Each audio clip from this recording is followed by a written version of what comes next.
بسم اللہ الرحمن الرحیم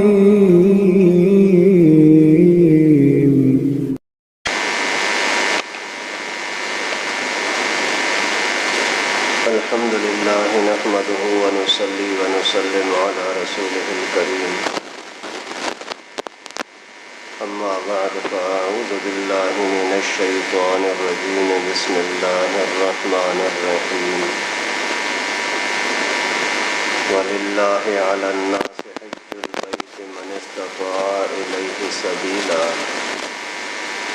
صدق اللہ العلی العظیم۔ محترم دوستو عزیزو،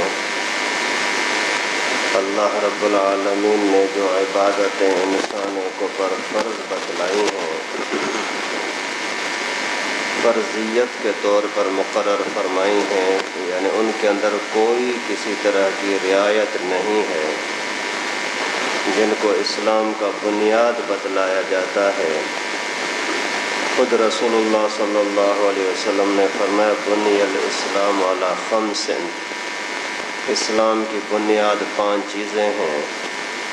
پہلے نمبر پر شہادت اللہ الہ الا اللہ، کلمہ پڑھنا۔ دوسرے نمبر پر اقامت صلاۃ، نماز کی پابندی۔ تیسرا ایتاء زکوٰۃ، زکوٰۃ کی پابندی سے ادائیگی۔ چوتھے نمبر پر صوم شہر رمضان، رمضان کے مہینے کے روزے۔ پانچواں حج البیت، کعبۃ اللہ کا حج۔ یہ 5 چیزیں بنیاد ہیں۔ اگر کوئی بندہ ان میں سے کسی ایک کا بھی انکار کرتا ہے، ایک مرتبہ انکار کرنے کی وجہ سے زندگی بھر کی اس کی کمائی برباد ہو جاتی ہے، کافر ہو جاتا ہے۔ لیکن لا یکلف اللہ نفسا الا وسعها، طاقت سے بڑھ کر اللہ رب العالمین کوئی بوجھ نہیں ڈالتے۔ جتنی طاقت ہوگی اتنا کرنا ہوگا۔ کرنے کے اعتبار سے تو طاقت کو دیکھا جائے گا، لیکن ماننے کے اعتبار سے 5 کا فرض ماننا لازم ہے۔ تو ابھی چونکہ حج کا موسم آ رہا ہے، اللہ تعالیٰ نے جن کے اوپر اپنا رحم فرمایا ان کو وہاں بلایا ہے، اور جن کو تڑپ اور چاہت زیادہ تھی اتنا ہی پھر اللہ تعالیٰ نے ان کے ساتھ کرم فرمایا۔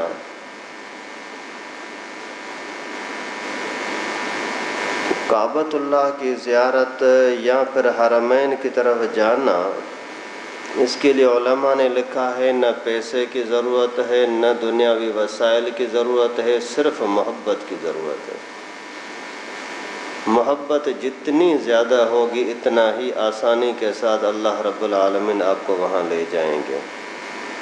انتظام کرنے والا اللہ ہے۔ اس کی کئی ساری مثالیں موجود ہیں۔ میں خود اللہ کے فضل سے ایسے ہی چلا گیا، بس اللہ تعالیٰ قبول فرمائے۔ ابھی کچھ دن پہلے میں نے آپ کو بتایا تھا ایک ساتھی عمرے پہ گیا ہوا ہے، ہمارا طالب علم ہے، بالکل کچھ بھی بیچارے کے پاس نہیں تھا، لیکن دعاؤں کا سہارا تھا، دن رات ہر وقت دعائیں کرتا رہا، اللہ کے فضل سے چلا گیا۔ کل صبح کو 11 بجے والی فلائٹ کے اندر میرا کزن جا رہا ہے، حالانکہ اس کے پاس بھی وسائل نہیں تھے۔ خود کسی بندے نے آ کر کے بولا کہ میں آپ کو حج پہ بھیجنا چاہ رہا ہوں، یہ بھی نہیں کہ میرے کسی رشتہ دار کی طرف سے، آپ اپنی طرف سے کرو، خرچہ میں کروں گا۔ 12 لاکھ روپے کا پیکیج ہے اور چل جا رہا ہے انشاءاللہ۔ تو حج کی عبادت محبت کے ساتھ ہے، اور محبت کرنے میں کوئی خرچہ نہیں آتا۔ تھوڑا سا بات کو سمجھیں بھائی، اور کوئی بھی کام کاج کرو اس میں کچھ نہ کچھ خرچہ آتا ہے، لیکن محبت کرنے میں خرچہ نہیں آتا، خصوصاً وہ محبت بھی اللہ تعالیٰ کے ساتھ ہو۔ اللہ تعالیٰ تھوڑے پہ راضی ہو جاتا ہے، اخلاص اگر زیادہ ہو تو۔ اگر اخلاص نہ ہو بہت کچھ خرچہ کرو کچھ نہیں ملتا۔ دنیا کی چیزوں کے ساتھ محبت میں لگو گے، سب کچھ اپنا لٹا دو گے، ملے گا کچھ بھی نہیں۔ سب کچھ لٹا لیا، اللہ نہ کرے بیٹا بیمار ہو گیا، اس کے محبت میں آپ نے آ کر کے جتنا پوری زندگی کا کمایا ہوا اکٹھا کیا تھا سارا خرچ کر دیا، پھر بھی نہ ڈاکٹر آپ سے خوش ہوتے ہیں، نہ اسپتال والے، نہ ہی لیبارٹری والے کہ آپ نے کوئی ہمیں صحیح نمونے سے خرچہ دیا۔ لیکن اتنا کچھ لٹانے کے بعد پھر وہ بچہ زندہ رہے گا کچھ پتہ نہیں ہے، جبکہ اللہ رب العالمین اتنا پیار کرتے ہیں، اتنا پیار کرتے ہیں، جیسے وہ روایتوں میں واقع آتا ہے سمد اور سنم والا، کہہ رہا تھا سنم، زبان پہ آ گیا سمد، اور اس کی خواہش پوری ہو گئی، جس تکلیف کی وجہ سے پکار رہا تھا وہ تکلیف ہٹ گئی۔ تو کسی نے عرض کیا کہ اللہ یہ تو بھولے سے یہ لفظ اس کی زبان سے نکل گیا، تو رب العالمین کی طرف سے جواب آتا ہے کہ اگر میں بھی جواب نہ دوں، سنم بھی، بت بھی جواب نہ دے، تو پھر اس میں اور مجھ میں فرق کیا؟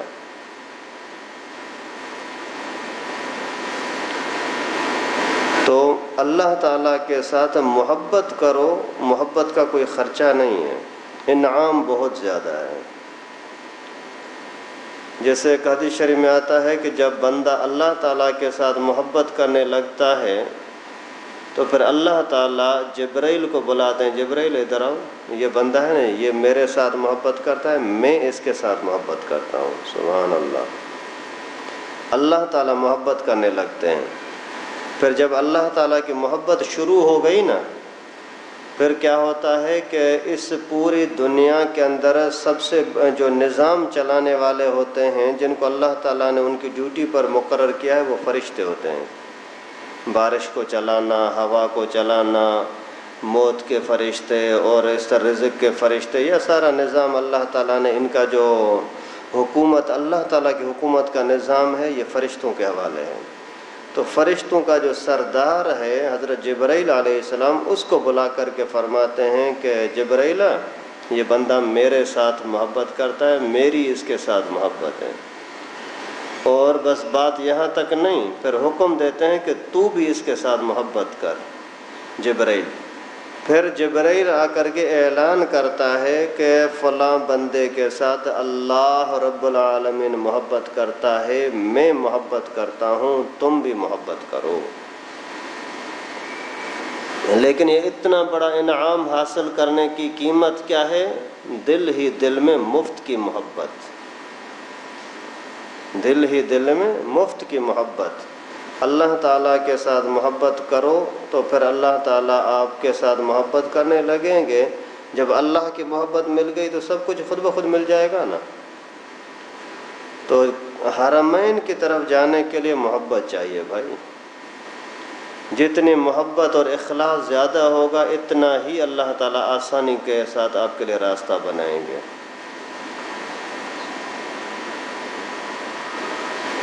تو اللہ رب العالمین نے اسلام کی جو بنیاد 5 چیزیں بنائی ہیں ان میں سے ایک ہے حج، لیکن حج کے ساتھ ساتھ فرمایا من استطاع الیہ سبیلا، جو بندہ وہاں جانے کی مالی لحاظ سے، انتظامی لحاظ سے طاقت رکھتا ہوگا تو فرض ہے، نہیں تو نہیں۔ حضرت ابراہیم علیہ السلام کو اللہ تعالیٰ نے فرمایا کہ کعبۃ اللہ بنا، وہاں کوئی ہے ہی نہیں، مزدور نہیں ہے، کام کرنے والے کوئی نہیں ہے، کوئی بات مانے گا نہیں، کیا کریں؟ اپنے بیٹے کو لے کر کے دونوں کام شروع کرو، باپ بھی اللہ کے نبی، بیٹا اسماعیل بھی اللہ کے نبی، دونوں نے مل کر کے کام شروع کیا۔ کعبۃ اللہ بن رہا ہے، اللہ کا گھر بن رہا ہے، ہزاروں سال پہلے کی بات ہے۔ کعبۃ اللہ بنتے بنتے جب مکمل ہو گیا، ابھی ظاہر ہے ہم اگر تھوڑا سا مسجد کے اندر 1 بوری سیمنٹ کی بھیجتے ہیں تو بھی خوشی محسوس ہوتی ہے کہ اللہ تعالیٰ نے اچھی جگہ پر مجھے خرچ کرنے کی توفیق دی۔ اگر کوئی بندہ آ کر کے 1 مرتبہ جھاڑو لگا لے مسجد کا تو دل میں ایک سکون محسوس ہوتا ہے کہ اللہ تعالیٰ نے یہ نیکی کا کام مجھ سے لیا۔ قربانی کا جانور کاٹا، اس میں بھی ایک دلی تسلی ملتی ہے کہ اللہ تعالیٰ نے مجھے یہ توفیق دی۔ تو جب کعبۃ اللہ بنا رہے ہیں اور دو بندے صرف بنا رہے ہیں، ایک ابا ہے ایک بیٹا ہے، تو ان کے دل کی خوشی کی کیفیتیں آپ خود اندازہ کریں۔ تو اسی خوشی کے ماحول میں آ کر کے اللہ رب العالمین سے عرض کرتے ہیں اللہ ہمیں دے گا کیا، اس کے بدلے میں ہمیں کیا ملے گا؟ آپ بتاؤ آپ کو کیا چاہیے؟ ربنا وابعث فیہم رسولا، کہ اللہ ہمیں یہ چاہیے کہ آخری نبی جس کے بارے میں آپ نے ہم سے وعدہ لیا تھا عالم ارواح میں، انسانوں کے پیدا ہونے سے پہلے، حضرت آدم علیہ السلام کے دنیا میں آنے سے پہلے، اور جب صرف روح تھے پیدا ہوئے تھے، اس وقت میں آپ نے جو نبیوں کو اکٹھا کر کے اور ہم سے وعدہ لیا تھا کہ آخری نبی آئے گا میرا محبوب ہوگا، وہ نبی ہم دونوں کی اولاد میں سے پیدا کرنا، یہ ہماری درخواست ہے بس۔ اللہ تعالیٰ نے یہ دعا قبول فرمائی۔ پھر پیغمبر کریم صلی اللہ علیہ وسلم کے نسل کا سلسلہ وہی ہے کہ اور جتنے بھی بنی اسرائیل کے انبیاء ہیں وہ حضرت ابراہیم کے بیٹے اسحاق، اسحاق کے بیٹے یعقوب، یعقوب کے اولاد میں سے ہیں بنی اسرائیل۔ حضرت یعقوب کا نام ہے اسرائیل، اس وجہ سے بنو اسرائیل حضرت یعقوب کی اولاد۔ اور دوسرے پھر حضرت ابراہیم کے بیٹے اسماعیل، تو پھر پیغمبر کریم صلی اللہ علیہ وسلم حضرت اسماعیل اور حضرت اسماعیل ابن ابراہیم کے بیٹے ہیں۔ تو خیر جب کعبۃ اللہ بن گیا تو اللہ رب العالمین نے حکم دیا کہ اذن فی الناس الحج، اعلان کر حج کا، حج کا اعلان کر دے۔ اللہ تعالیٰ نے حضرت ابراہیم کو فرمایا۔ حضرت ابراہیم علیہ السلام نے عرض کیا اے اللہ ابھی تو کوئی سننے والا ہے ہی نہیں، کس کو اعلان کروں، کون سنے گا، کون آئے گا؟ تو اللہ رب العالمین نے فرمایا کہ تجھے تو حکم ملا ہے اعلان کرنے کا، اعلان کر لے۔ اعلان کیا تو اس زمانے میں پوری کائنات کے کونے کونے تک حضرت ابراہیم کی آواز کو اللہ رب العالمین نے پہنچایا۔ یہاں تک کہ علماء نے لکھا ہے کہ اس وقت جو عالم ارواح کے اندر روح تھے نا، ابھی تک دنیا میں آئے نہیں، جیسے ہم اور آپ لوگ ہیں، ان کے روحوں تک بھی اللہ تعالیٰ نے یہ آواز پہنچائی پیدا ہونے سے پہلے۔ اور پھر وہاں جن جن لوگوں نے، جن جن روحوں نے یہ آواز سنی کہ حج کا اعلان ہو رہا ہے، جنہوں نے بھی لبیک کہا تو اللہ تعالیٰ نے اسی کو کعبۃ اللہ کا دیدار ضرور کروائیں گے۔ باقی یہ باتیں پہلے زمانے میں تو شاید سمجھنا کچھ مشکل ہوتی تھیں کہ آواز، ایک آواز کعبۃ اللہ کی وہ پوری دنیا میں کہاں تک پہنچی، عالم ارواح میں کہاں تک پہنچی، یہ پہلے زمانے میں تو شاید اس پر سوال ہوتے، لیکن آج کل کے اللہ کی مخلوق انسان نے جو ٹیکنالوجی بنائی ہے اسی سے بہت ساری چیزیں سمجھ میں آ جاتی ہیں۔ اگر کعبۃ اللہ کے اندر آج کے زمانے میں قاری سدیس صاحب، قاری شریم صاحب وہاں قرآن پاک کی تلاوت کرتے ہیں تو یہاں قبا والے کھڈے والے نہیں سنتے؟ کیا کوئی 1-2 کلومیٹر کا فاصلہ ہے؟ کم از کم 4500 کلومیٹر کا فاصلہ ہے، لیکن اس سے اور آگے دور چلے جاؤ، دنیا کے کونے کونے تک آج کے کعبۃ اللہ کا آواز بھی تو پہنچ رہا ہے۔ تو جب مخلوق کی بنائی ہوئی ٹیکنالوجی کے اندر اتنا اثر ہے تو پھر رب تو رب ہے، اللہ تو اللہ ہے۔ باقی جو پیدا ہی نہیں ہوئے تھے ان کی آوازیں کیسے آ رہی ہیں؟ حضرت مفتی محمود رحمۃ اللہ علیہ، حضرت بیر والے، ہم نے تو ان کو دیکھا نہیں تھا، لیکن آج بھی ان کے بیانات ہم سن رہے ہیں، نہیں سن رہے ہیں۔ تو اسی طریقے سے جب آج کل بھی ایسا ہو سکتا ہے کہ پرانی چیزیں جو ہمارے سامنے نہیں ہیں وہ دیکھ سکتے ہیں، تو اللہ رب العالمین اگر عالم ارواح کے اندر پہنچا دے تو کون سا مشکل ہے؟ خیر، تو جن وہاں اعلان ہوا تھا کہ آپ اعلان کر دیں حج کا، اس زمانے سے حج کا سلسلہ شروع ہے، آج تک شروع ہے اور قیامت تک چلتا رہے گا۔ کبھی بھی تاریخ کے اندر کعبۃ اللہ کا طواف بند نہیں ہوا سوائے اس منحوس حکومتوں نے جو بند کیا تھا، خبیثوں نے کعبۃ اللہ کا راستہ بند کیا تھا۔ ابھی پھر 2-3 سال کے بعد اللہ کے فضل و کرم سے اس سال لوگ حج کے لیے جا رہے ہیں۔ تو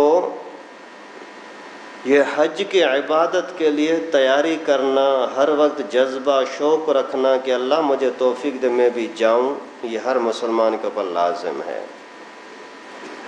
باقی جب تک وسائل نہیں ہوئے تب تک جانا فرض نہیں ہے کہ آپ کی پکڑ ہو کیوں نہیں گئے، ایسا نہیں۔ محبت کی پکڑ ہو سکتی ہے کہ آپ کعبۃ اللہ کی تمنا کیوں نہیں رکھتے تھے، تمنا رکھنے میں تمہارا کون سا خرچہ آتا تھا؟ ہاں، جانے کے لیے ضروری ہے آپ کا پاسپورٹ ٹھیک ہو، حالات کا تقاضا ہے۔ یہ بھی جب تک قانون نہیں تھے تو لوگ عاشقانہ طرح سے پیدل جاتے تھے۔ یہاں پاکستان کے بہت سارے لوگ، میری خود کتنے سارے لوگوں سے ملاقات ہوئی، وہ کہتے ہیں ہم پیدل گئے حج پر، لیکن ابھی تو ہم سوچ بھی نہیں سکتے پیدل یہاں سے اگر ایئرپورٹ پر 2 گھنٹے انتظار کرنا بیٹھتا ہے تو وہاں تڑپتے رہتے ہیں، ارے یار ابھی تک نہیں ہوا، ابھی تک نہیں ہوا، یہ ایسے ہیں، یہ ایسے ہیں، وہی گالیاں بکنا شروع کر دیتے ہیں۔ جا رہا ہے حج کے لیے اور احرام بندھا ہوا ہے، حکم یہ ہے کہ ذکر میں لگے رہو اور یہ گالیوں میں لگا ہوا ہے۔ تو آج کل کے تقاضوں کے اعتبار سے اگر آپ پیدل نہیں جا سکتے، گاڑیوں میں نہیں جا سکتے، مجبوراً آپ کو ایک ملک کو دوسرے ملک کو کراس کرنا پڑتا ہے، تو اس کے لیے اگر ویزا کی ضرورت ہے، آپ کو ویزا نہیں مل رہی تو آپ کے اوپر حج فرض نہیں ہے۔ پاسپورٹ کی ضرورت پڑتی ہے، پاسپورٹ نہیں مل رہا تو آپ کے اوپر حج فرض نہیں ہے۔ اگر عورت ہے بہت مالدار ہے لیکن اگر اس کو کوئی محرم نہیں مل رہا تو اس عورت کے اوپر حج فرض نہیں ہے جب تک محرم نہ ملے۔ آج کل یہ جو عورتیں جھوٹ بول کر کے اور کسی اور کو محرم بنا کر کے جاتی ہیں، ان کو گھر سے نکلتے ہی ان پر لعنت شروع ہو جاتی ہے کہ اجنبی آدمی کے ساتھ سفر کر رہی ہیں، جسے اللہ تعالیٰ نے، اللہ کے نبی نے منع کیا ہے۔ یہ ثواب کمانے کے لیے نہیں جا رہے ہیں، یہ خواہش پوری کرنے کے لیے جا رہے ہیں، اور خواہش بھی شریعت کے حکم کو توڑ کر کے پوری کر رہی ہیں۔ تو آج کل ایک حدیث مبارکہ میں آتا ہے کہ تعجلوا بالحج، حج کے اندر جلدی کیا کرو، دیر نہ کیا کریں، کیونکہ کل پھر تمہارے اوپر کیا گزرنے والی ہے وہ تمہیں پتہ نہیں ہے۔ اس وجہ سے آپ خود اندازہ کریں کہ جن لوگوں نے سستی کی، پہلے حج ان پر فرض ہو چکا لیکن ادا نہیں کیا، ابھی ان کے لیے کرنا آسان تو نہیں ہے، کتنا مہنگا ہو گیا۔ ویسے 2.5 لاکھ کے لگ بھگ تھا، اور اس پچھلی حکومت نے آ کر کے ڈائریکٹ 2 لاکھ بڑھا کر کے ڈبل کر دیا، اور انہوں نے صاف بولا کہ ہمیں حج کو مشکل بنانا ہے، اور یہ گرو نانک اور ان کے پاس جانا آسان بنانا ہے، اور وہ کیا باقاعدہ۔ اور نعوذ باللہ، اللہ تعالیٰ ان مسلمانوں کو محفوظ فرمائے جو مسلمان کہتے تھے کہ انہوں نے اچھا کیا ہے۔ خود میرے کانوں نے کسی نمازی کی زبان سے سنا، وہ کہہ رہا تھا کہ انہوں نے اچھا کیا ہے کہ حج کو اتنا مہنگا کر دیا، ڈبل مہنگا کیا، بولا اچھا کیا۔ افسوس۔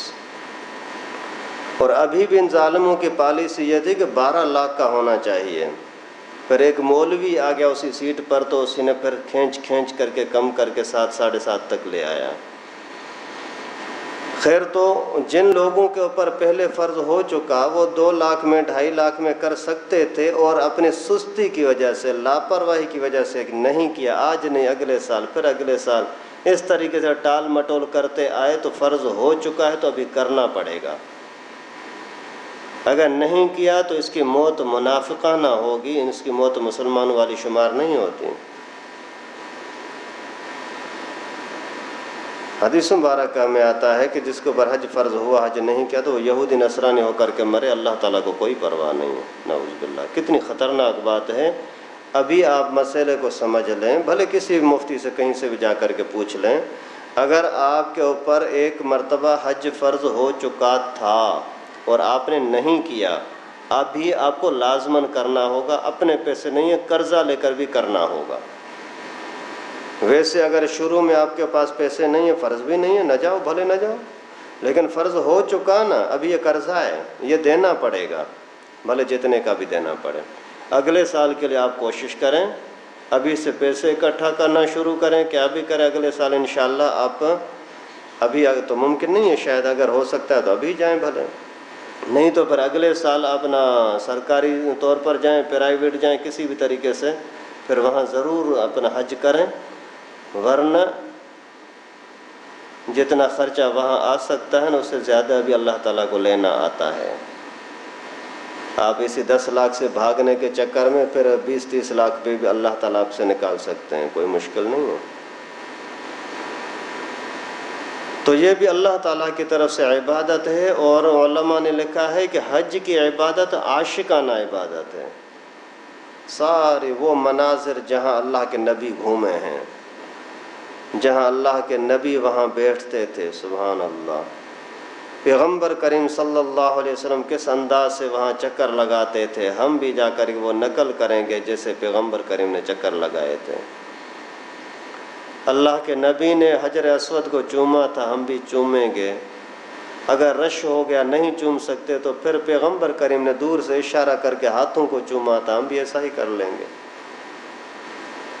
عاشقانہ اللہ کا گھر ہے، اسی کعبۃ اللہ کے بالکل سیدھ میں آسمان میں پھر فرشتوں کے لیے اللہ کا گھر ہے، بیت المعمور، وہاں اللہ تعالیٰ کی طرف سے جو رحمتیں برستی ہیں بیت المعمور سے ہوتے ہوئے سیدھی اسی کعبۃ اللہ پر۔ اور علماء نے اسی کی ایک دلیل بھی دی ہے کہ آج تک اسی رحمت کی روشنی جو آتی رہتی ہے نا، جو ہمیں نظر بھی نہیں آتی، اسی وجہ سے اسی کعبۃ اللہ کے اوپر کوئی پرندہ بھی نہیں آتا، بھلے کتنا بھی اوپر ہو لیکن نہیں آتا۔ تو اسی اللہ کے گھر کا عاشقوں کی طرح اس کا طواف کرتے رہو، طواف کرتے رہو، پھر سلام کرو، پھر طواف کرو، پھر سلام کرو، پھر مطاف میں جاؤ، رحمت ہی رحمت، پھر حتیم کے اندر چلے جاؤ جو کہ کعبۃ اللہ ہی کا حصہ اللہ تعالیٰ نے ان غریبوں کے لیے باہر کر دیا، ورنہ اگر اندر سارا گیٹ کے اندر بند ہوتا تو پھر مشرف جیسے لوگوں کے سوا اوروں کا جانا آسان نہیں تھا۔ آج کل یہاں ہماری مسجدیں جب بند کرنے کا ٹائم ہوتا ہے، اس کے بعد کوئی مسجد میں نہیں جا سکتا، تو وہاں کیسے جا سکتے تھے؟ غریب لوگ کیسے پہنچتے وہاں؟ لیکن اللہ رب العالمین نے اپنا کرم کیا، اپنا احسان کیا کہ آدھا کعبۃ اللہ کو باہر خالی کر دیا، جو بھی جائے جب بھی جائے، پھر اس کے اندر میزاب رحمت، اس کی رحمتیں الگ، پھر زمزم، سبحان اللہ۔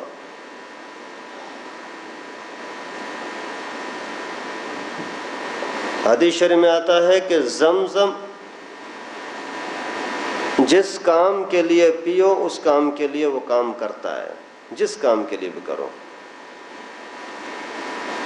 اگر آپ نے اسی کو کسی بیماری سے شفا کے لیے پیا نا تو اللہ تعالیٰ اسی میں شفا دے گا۔ اگر آپ نے اسی کو کسی تمنا کے لیے پیا نا، میری یہ تمنا پوری ہو جائے، اللہ تعالیٰ وہ تمنا پوری کریں گے۔ مجھے کچھ عرصہ پہلے کسی ساتھی نے بتایا تھا کہ میری بیوی کو کان میں بہت سخت درد تھا، ابھی کان میں درد ہو اس میں پانی ڈالو تو زیادہ خراب ہوگا نا، سارے منع کرتے ہیں، ڈاکٹر سارے منع کرتے ہیں۔ بولتا ہے کہ میں نے اس طرح سے سنا تھا کہ زمزم میں شفا ہے، میں نے بیوی کو بولا ڈالو کان میں پانی، وہ بولتی ہے یہ کیا کرتا ہے، میں نے بولا ڈالو، ڈالا، ابھی اور کچرا نکلنا شروع ہوا، پھر ڈالا، اللہ کے فضل سے اسی ٹائم پر شفا ہو گئی، کئی سالوں تک پھر کوئی تکلیف ہوئی بھی نہیں ہے۔ تو زمزم کا پانی جس نیت سے پیو گے اسی نیت کے مطابق اللہ تعالیٰ تمہیں بھی وہ خوبی عطا کریں گے۔ عبداللہ بن مبارک رحمہ اللہ کے لیے آتا ہے کہ وہ ایک مرتبہ گیا وہاں کعبۃ اللہ کے قریب، زمزم والے کے سامنے کھڑے ہو کر بولا زمزم تو دو، زمزم دیا، سامنے رکھ کر کے ہاتھوں میں پکڑ کر کے بولتا ہے اے اللہ، میں نے سنا ہے تیرے نبی کا فرمان ہے کہ زمزم کو جس کام کے لیے پیو گے اس کام کے لیے وہ کام میں آتا ہے، میری یہ تمنا ہے کہ اسی زمزم کے پینے کے صدقے قیامت کی پیاس مجھے نہ لگانا، قیامت کی پیاس سے مجھے بچانا، اور اسی وقت کوئی غیبی آواز آئی جس سے اس کو بتلایا گیا کہ تجھے قیامت کی پیاس سے محفوظ کر دیا گیا۔ الزمزم لما فیہ، زمزم اسی کام کے لیے ہوگا جس کام کے لیے آپ اس کو استعمال کرنا چاہو گے۔ تو یہ نعمت بھی جو وہاں مل سکتے ہیں وہ یہاں نہیں مل سکتے۔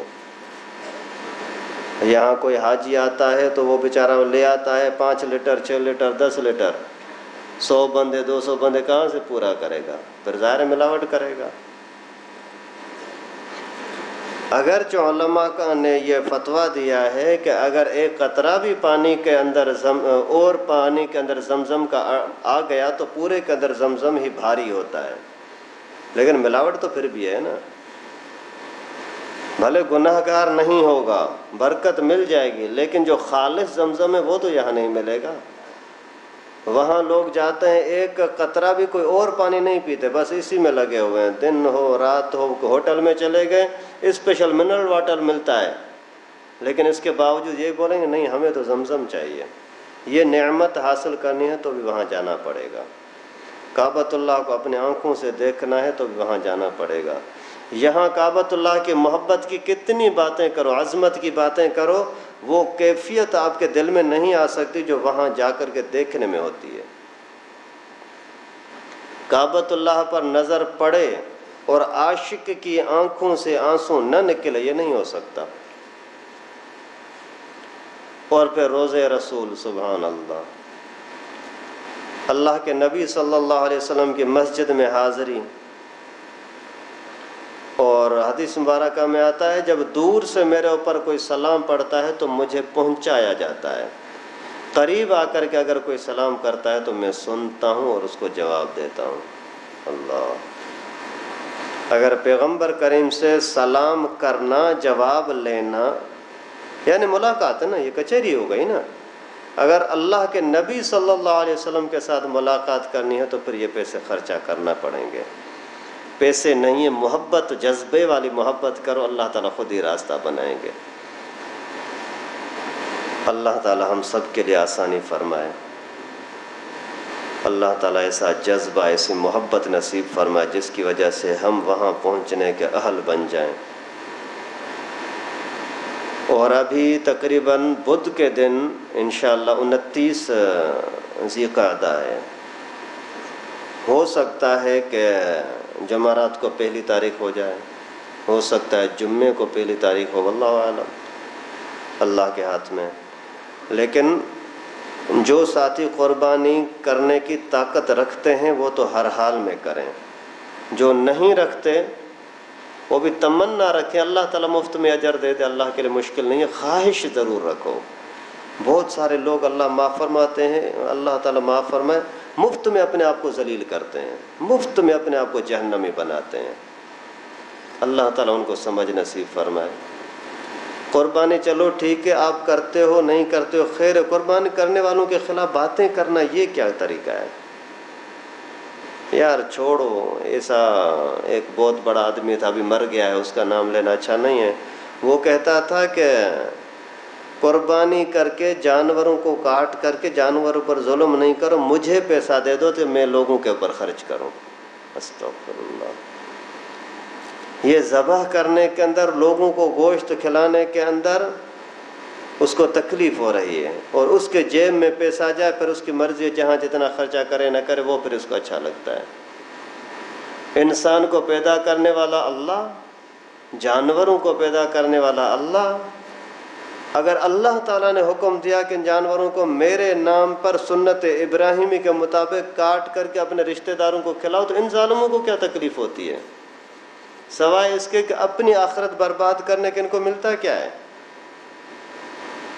لیکن صحبت بڑی خطرناک چیز ہے، برے لوگوں کی صحبت میں آ گیا نا، پھر وہ خود ایسا بن جاتا ہے کہ اللہ کی پناہ۔ اور مستحب طریقہ ہے کہ جو لوگ قربانی کر رہے ہیں وہ پہلی تاریخ سے لے کر کے جانور کٹنے تک اپنے بال اور ناخن نہ کاٹیں، یہ کوئی فرض واجب نہیں ہے، اگر کریں تو اچھی بات ہے اور ثواب ملے گا، نہیں کرنا چاہتے تو اس کی کوئی پکڑ نہیں ہے۔ لیکن یہ حکم صرف ان لوگوں کے لیے ہے جن کی طرف سے قربانی ہو رہی ہے، جن کا حصہ ہو رہا ہے، پورے گھر والوں کے لیے نہیں ہے، یا جو قربانی نہیں کر رہے ان کے لیے یہ حکم نہیں ہے۔ تو اگر کن کو قربانی کا ہے ارادہ انشاءاللہ تو اپنی صفائی وغیرہ جو کچھ کرنی ہے بدھ کے دن کر لیں، بعد میں پھر جانور کٹنے کے بعد کریں۔ اور اسی کے اندر بھی وہی میں بار بار ہر سال یہی آپ سے گزارش کرتا رہتا ہوں، اپنی طاقت کو دیکھو، لوگوں کے واہ واہ کو نہ دیکھو۔ اپنی قربانی کرنا عبادت ہے، عبادت کے اندر اپنی طاقت کو دیکھا کریں، لوگوں کے واہ واہ کو نہ دیکھا کریں کہ بڑے سے بڑا جانور ہو، اچھا جانور ہو، لوگ واہ واہ کریں اور اس طرح کی چیزیں، ان سے اپنے آپ کو بچاؤ، ورنہ یہ دکھلاوا ہو جائے گا، اور دکھلاوا شرک ہے۔ ان یسیر الریا شرکن، ذرا سا دکھلاوا بھی اگر آ گیا تو مشرک بن جاؤ گے۔ مشرک بننا یعنی ثواب تو گیا، الٹا جہنم۔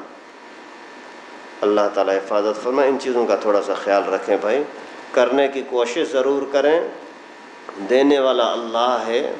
اللہ تعالیٰ نے جب اور بہت ساری چیزوں کے لیے اتنا کچھ آپ خرچہ کرتے ہو اللہ کے دیے ہوئے میں سے، تو یہاں بھی خرچہ کر لیں۔ ویسے بھی عید کے دن سارے کھانے پینے کے لیے اسپیشل چیزیں تو لاتے ہیں نا، کپڑے وغیرہ کوئی فرض واجب تو نہیں ہے، سارے کرتے ہیں۔ اور اس طریقے سے کھانے وغیرہ اعلیٰ قسم کے پکانے کے لیے سارے لوگ کرتے ہیں۔ چپل بھی اسپیشل چاہیے، اگر 5 بندے ہیں گھر کے اندر، سب کے لیے چپل بھی نئی نئی لے لو، کپڑے بھی نئے نئے لے لو، اور فیشن کی ساری چیزیں نئی نئی لے لو، یہ کوئی ایک بھی فرض واجب نہیں ہے۔ اگر یہی پیسے اکٹھے کرو گے تو شاید قربانی کے پیسے نکل آئیں گے۔ اگر پورا بکرا نہیں خرید کر سکتے تو محلے کے لوگ آپس میں محبت کرو، نفرتوں کو چھوڑو، 7 بندے مل کر کے ایک جانور لے لو، گزارا ہو جائے گا۔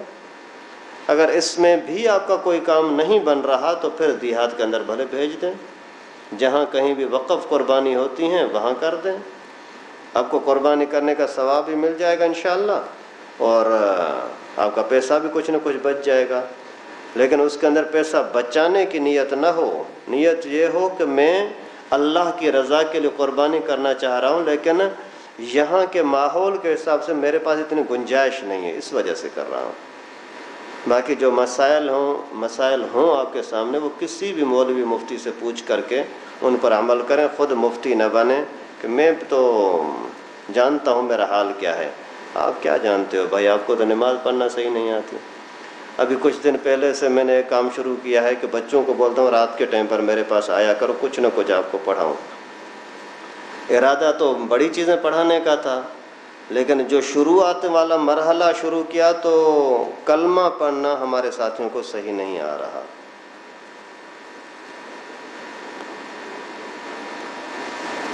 آپ میں سے جن کا کلمہ صحیح ہے وہ ایک دوسرے کو سناؤ، کمی کوتاہی ہے آپ کسی بھی حافظ سے، عالم سے رابطہ کرو، میرے پاس آ جاؤ، میں انشاءاللہ آپ کو پڑھاؤں گا۔ اللہ معاف فرمائے، قیامت کے دن ہم کس منہ سے پیش ہوں گے یار؟ لا الہ الا اللہ محمد الرسول اللہ، یہ ہمارے ساتھیوں کو پڑھنا نہیں آ رہا، صلی اللہ علیہ وسلم۔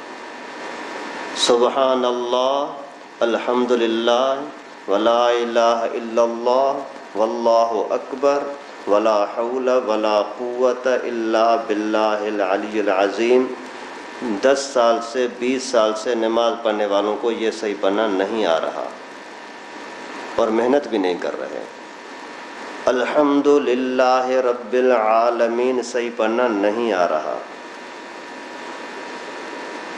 روزانہ امام کے پیچھے کتنی مرتبہ سنتے ہیں، اس کو اگر توجہ سے سنیں تو بھی ہمارا بھلا ہو جائے، لیکن سننے کے لیے تیار ہی نہیں ہے۔ پیسہ اگر تھوڑا سا کم مل جائے اس کے لیے لڑیں گے، اور یہ اگر دین نہیں مل رہا اس کی پرواہ ہی نہیں ہے۔ اس وجہ تھوڑا سا اپنی فکر کرو بھائی، اپنے یاروں دوستوں کو چائے شائے کے لیے تو لے جاتے ہو نا، اپنے کام کاج کے لیے لے جاتے ہو نا، تو 5 منٹ کلمہ سیکھنے کے لیے بھی لے جاؤ، کہیں بیٹھ جاؤ۔ اللہ تعالی ہم سب کو اسلام کی، دین کی، قرآن کی قدر نصیب فرمائے۔ وآخر دعوانا ان الحمد لائک کریں ہمارے چینل کو اور سبسکرائب کریں اور بیل آئیکن کو دبانا نہ بھولیں۔